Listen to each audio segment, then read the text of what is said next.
o senhor atuou em Diamantino e ganhou destaque nacional por abrir várias investigações contra o mais ilustre diamantense, o ministro Gilmar Mendes.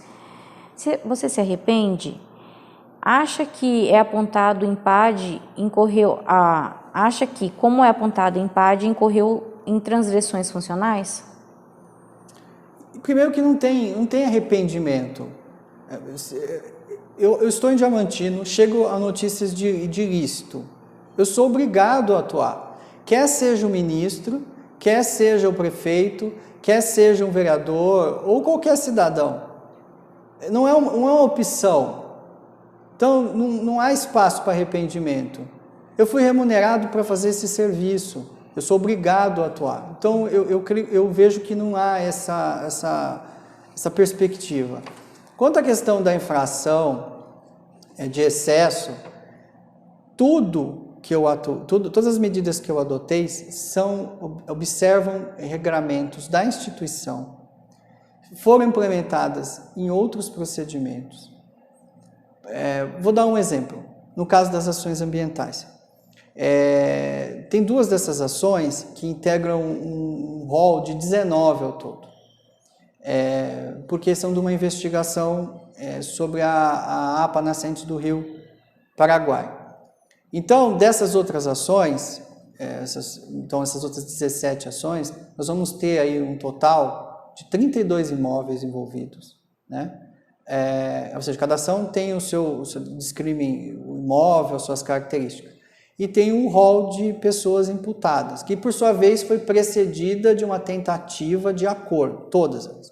Não houve êxito. Tanto desses proprietários como desses imóveis, o mesmo procedimento foi adotado. Então, foi promovendo a defesa deles em juízo, como é para ser, é o direito que eles têm. E pode ser que a imputação, se o Poder Judiciário assim entender, não prospere, como podem ser responsabilizados.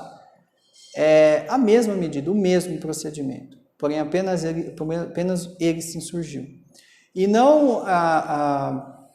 quanto à investigação, eu quero dizer, dessas ações, os procedimentos são similares. Então, você tem a mesma juntada de documentos, que é toda justificada com amparo legal. Então, e esse é um outro ponto, vamos pegar os pontos da imputação para ficar mais claros. Ele se sustenta lá que eu juntei um documento que eu não poderia ter juntado porque era anterior à ação. Então, o Código de Processo Civil fala que eu posso juntar documentos que são anteriores à ação, desde que eu justifique que eu não tinha conhecimento deles.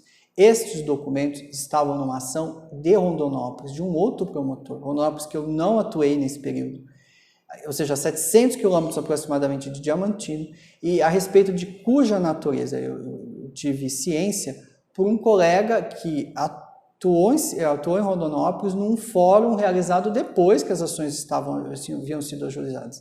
E essa documentação ela foi juntada para corroborar um documento novo, que é um documento novo, ou seja, produzido neste fórum de agrotóxicos, posteriormente ao ajuizamento dessas ações. E por que eles foram juntados? Eles foram juntados para impugnar aí sim um parecer da SEMA que contraditava os pareceres anteriores que tinham amparado as ações e que falavam que na APA tudo era fiscalizado, que estava tudo em perfeita ordem, que não havia risco de contaminação. Porém, o que esse parecer não levava em consideração e que serviu para indeferir as liminares, por exemplo, que eram pleiteadas nessas ações, era de que o Estado de Mato Grosso não tinha nem laboratório para processar análise de agrotóxicos. Não havia uma rotina de fiscalização de contaminação de águas superficiais e subterrâneas. Não havia. E o que essa documentação indicava era justamente isso. Ou seja, desde 2013 até 2018, quando foi feita a juntada, não havia estrutura no Estado para afirmar isso. Ou seja, contraditava exatamente este parecer da SEMA que o juiz lá de Diamantino tinha levado em consideração para indeferir essa liminar.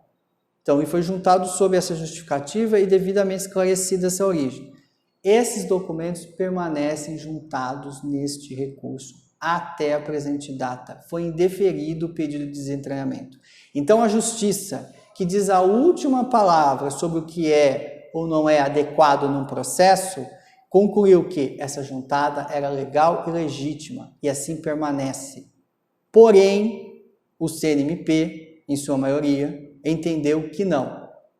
Aí o que acontece? Quem pode rever um ato administrativo praticado pelo CNMP? A Justiça. Quem diz a última palavra? A Justiça. E eu estou tratando de um processo em curso, que inclusive até o entendimento do próprio CNMP, de algumas composições anteriores consolidadas, dizia que você não podia ser enfrentado num processo disciplinar, porque você estaria se investindo na condição de juiz e fazendo uma releitura daquilo que está num processo. Releitura que, na verdade, não poderia ser feita por quem diz a última palavra. Em todo o sistema de impugnação processual é o Poder Judiciário. Mas eles entenderam diferente. O segundo fato, que teria sido uma profusão de ações ajuizadas em desfavor do ministro, isso aí tem o mesmo deficiência quanto ao primeiro fato, porque essas ações foram ajuizadas em separados porque elas são de procedimentos distintos. Elas são oriundas de comunicações distintas do órgão ambiental por ilícitos distintos. Então, eu tenho uma propriedade X e ele fala, aqui tem irregularidade com agrotóxico.